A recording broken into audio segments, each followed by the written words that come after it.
자, 그리고 이번에 새롭게 추가된 기능 같은데요.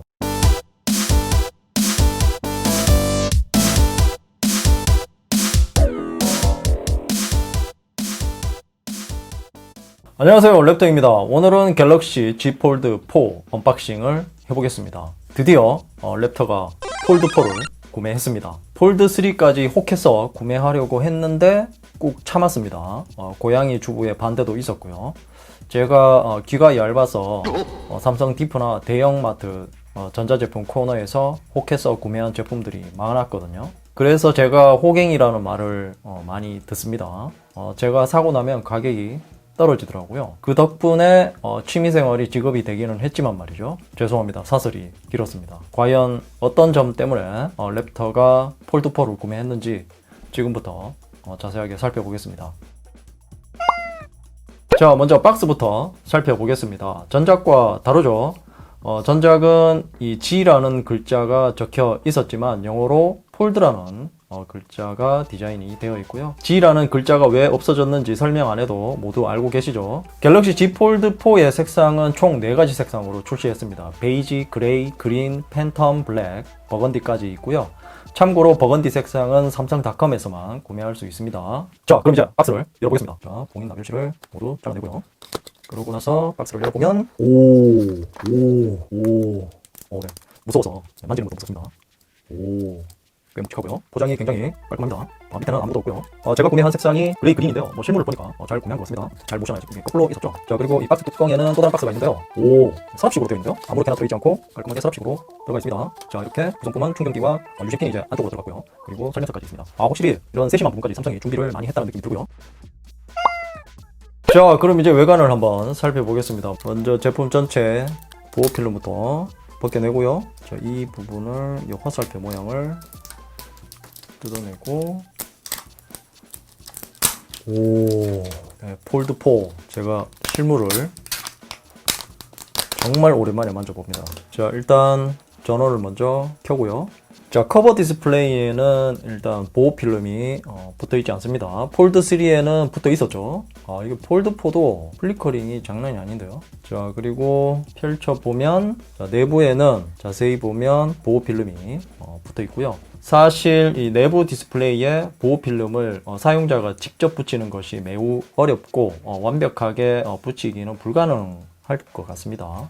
자, 외부 디스플레이의 화면비가 바뀌었습니다. 화면 크기는 6.2인치로 동일하지만 화면비가 23.1대 9로 변경되어서 길이가 줄어들었고요. 이 가로 방향으로 넓어져서 바 형태의 스마트폰 비율에 가까워졌고요. 그리고 디스플레이 강도가 올라갔는데요. 고릴라 글라스 빅터스 플러스가 적용되었습니다. 그리고 이 가운데에 10메가픽셀 전면 카메라가 있는데요.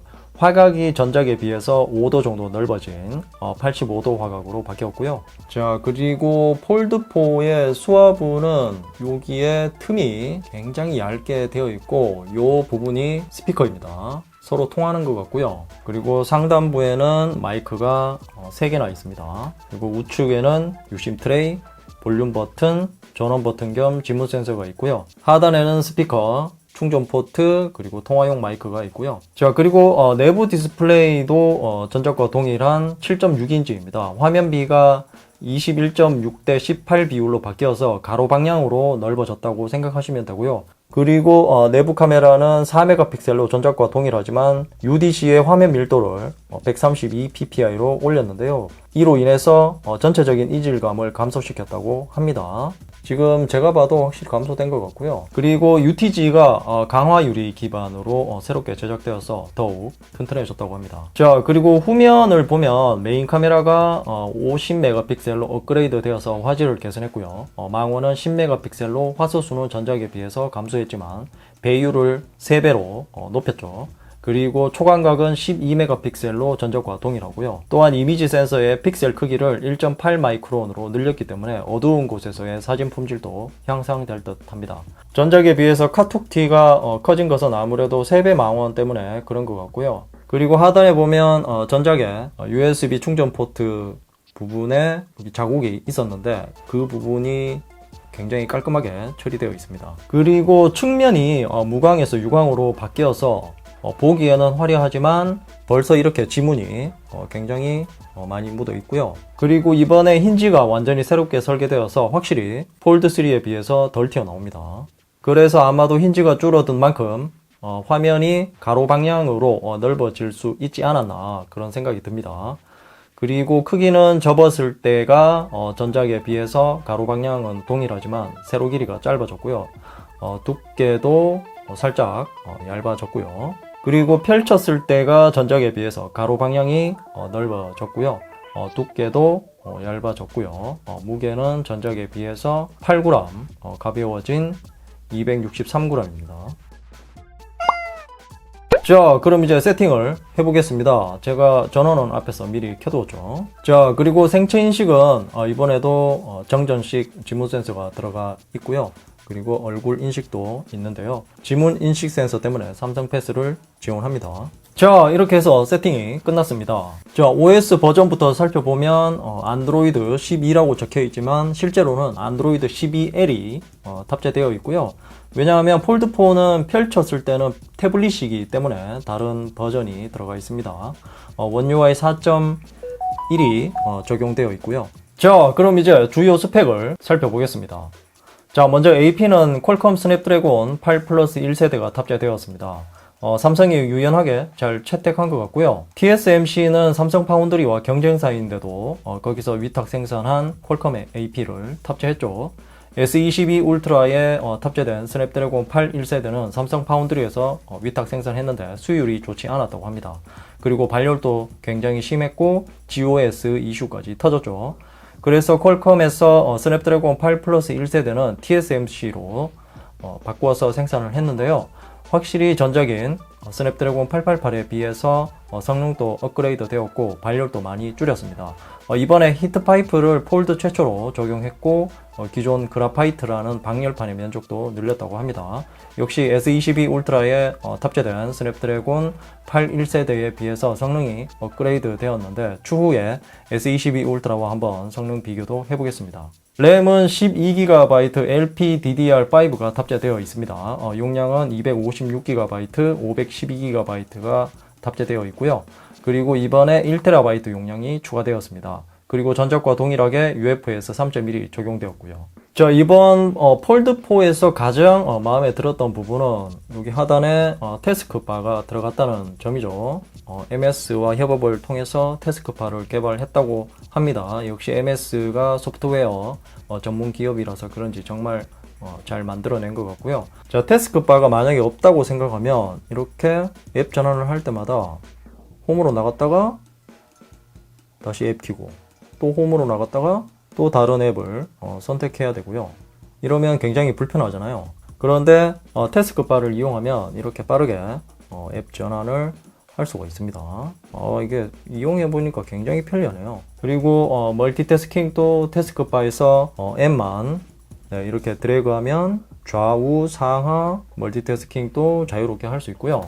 그리고 2분할 화면과 3분할 화면도 자유자재로 할 수 있습니다. 그리고 여기 가운데를 누르면 저장도 되고 회전은 없네요. 이 상태에서 회전은 안 되나 봐요. 되나? 회전됩니다. 네, 회전되고요. 이런 모양으로 바뀌었네요. 자, 이렇게 회전도 되고 별표는 저장이죠. 사용해 보니까 이 윈도우 화면하고 굉장히 비슷합니다. 그 윈도우를 사용하는 것 같습니다. 자, 그리고 드디어 한국에서도 eSIM을 지원합니다. 그래서 이렇게 IMEI 값이 두 개가 부여되어 있고요. 기존 물리심과 eSIM을 모두 사용할 수 있기 때문에 개인용과 업무용을 구분해서 사용할 수 있습니다. 아마도 현재 사업을 하시는 분들이 듀얼심이 안 되어서 스마트폰을 2대 가지고 계시는 분들이 많을 겁니다. 아마도 그런 분들이 많이 사용하실 듯 하고요. 자, 그리고 폴드4의 가장 큰 특징이자 장점이라고 할 수 있는 플렉스 모드도 이번에 변경되었습니다. 공식적으로 플렉스 모드를 지원하는 앱 같은 경우는 이렇게 펼쳐서 보다가 플렉스 모드가 되면 이 하단에 별도의 조작 화면을 보여줍니다. 그리고 플렉스 모드를 지원하지 않는 앱 같은 경우는 여기 좌측에 이 모양이 뜨는데 이걸 누르면 바로 설정으로 들어가집니다. 그래서 여기서 ON을 하면 플렉스 모드를 지원해 줍니다. 다시 확인해 보면 네, 이렇게 나오죠. 플렉스 모드를 공식적으로 지원하지 않는 앱 같은 경우는 이런 화면이 뜨고요. 자, 이걸 누르고 마우스 커서가 나오는 것을 확인할 수 있고요. 이거 편한데요? 괜찮은데요? 마치 미니미니한 노트북 같은 느낌을 보여줍니다. 자, 그리고 폴드4를 사용하면 정말 편한 점이 있죠. 바로 이렇게 앱을 사용할 때 한쪽에는 메뉴 화면과 다른 한쪽에는 사용하는 화면을 보여주기 때문에 이 부분이 정말 편리하게 보입니다. 이 기능은 폴드3에서도 되는 기능이긴 하지만 이번 폴드4부터 지원하는 앱들이 정말 많아졌습니다. 개인적으로는 이 태스크바와 앱을 사용할 때 이렇게 분할해주는 기능을 잘 활용할 듯 하고요. 드디어 삼성전자가 스마트폰을 왜 접는지 해답을 찾아가는 것 같습니다. 자, 다음은 카메라입니다. 이번 폴드4의 카메라가 많은 업그레이드가 있었죠. 폴드3까지는 카메라가 아쉬운 부분이었죠. 일단 메인 카메라는 50메가픽셀로 변경되고 화각도 85도로 넓어졌습니다. 당연히 OIS를 지원하고 슈퍼스피드 듀얼 픽셀도 지원합니다. 망원 카메라는 화소수가 10메가픽셀로 오히려 다운그레이드 되었지만 3배 망원을 할 수 있기 때문에 오히려 업그레이드 되었다라고 보시면 되고요. 화각도 45도에서 36도로 좁아졌고요. OIS도 지원합니다. 초광각은 전작과 동일한 12메가픽셀이고요. 위상차 검출 AF는 모든 카메라에 적용되어 있습니다. 그리고 이번에 후면 카메라 이미지 센서의 픽셀 크기가 1.8 마이크론으로 커져서 어두운 곳에서의 사진 품질을 올렸고요. 자, 먼저 이렇게 카메라 앱을 켜서 보면 이제 S22 시리즈처럼 동일한 배율을 이용할 수 있게 되었습니다. 3배 망원 줌도 광학 줌이기 때문에 사진의 품질도 높고요. 200만원짜리 스마트폰에 이런 당연한 것이 4세대 만에 들어갔다는 것도 웃기는 일입니다. 자, 이렇게 사진을 찍다가 플렉스 모드로 전환을 하면 자, 상단에는 카메라 화면이 나오고요. 그리고 하단에는 찍은 사진을 바로 볼 수 있습니다. 네, 이렇게 바로 사진을 볼 수 있도록 나오고요. 그리고 바로 옆에는 컨트롤러가 나타나기 때문에 사용성이 정말 좋을 것 같고요. 자, 이렇게 사용하면 외부에 나가서 거치대나 셀카봉 없이도 다른 사람에게 부탁하지 않고 사진을 찍을 수 있다는 장점이 있죠. 사실 셀카봉 가지고 다녀본 분들은 알겠지만 무겁고 불편하지 않습니까? 자, 그리고 여기 컨트롤러에 이 버튼을 누르면 여기 커버 화면 미리 보기 켜짐이 뜨죠. 자, 이렇게 커버 화면에서도 내 모습을 볼 수 있어서 후면 카메라로 셀카를 찍을 수 있습니다. 또한 사진을 찍히는 사람이 화면을 보면서 직접 포즈를 취할 수 있기 때문에 마음에 드는 사진을 찍을 수 있겠죠. 자, 그리고 이번에 새롭게 추가된 기능 같은데요. 바로 여기서 스캔을 하면 텍스트 추출이 가능해졌습니다. 자, 이 부분은 아이폰처럼 바뀐 것 같은데요. 글자를 선택해서 복사해서 네, 이렇게 메모를 바로 할 수도 있고요. 네, 이렇게 갤럭시 버즈 프로를 바로 붙여넣기를 할 수 있기 때문에 굉장히 편리해졌죠. 자, 동영상 촬영은 FHD 30프레임, 그리고 FHD 60프레임, 그리고 4K 30프레임, 4K 60프레임, 8K 24프레임까지 영상을 찍을 수 있습니다. 그런데 제가 가지고 있는 S22 울트라로 4K 60프레임 영상을 찍으면 간헐적으로 끊기는 듯한 현상이 있었거든요.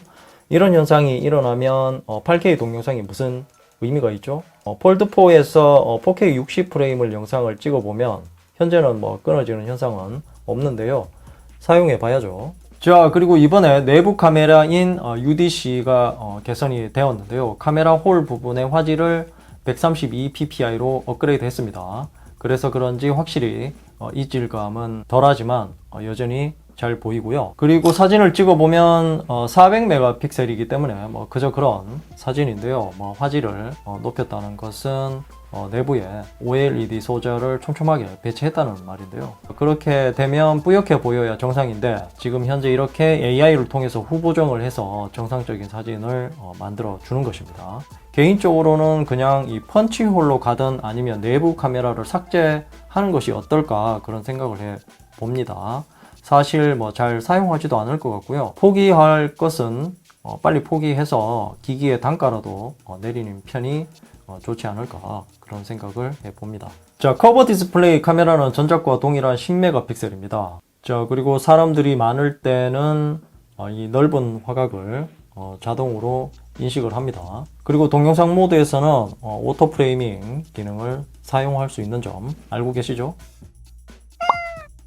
자, 다음은 배터리인데요. 폴드4는 전작과 동일한 4400mAh의 용량입니다. 스펙상 사용시간은 LTE 환경에서 인터넷을 최대 16시간 동안 사용할 수 있고요. 동영상 재생시간은 20시간 정도 볼 수 있고요. 자, 충전 속도는 유선으로 충전하면 전작과 동일하게 25W 초고속 충전을 지원하고요.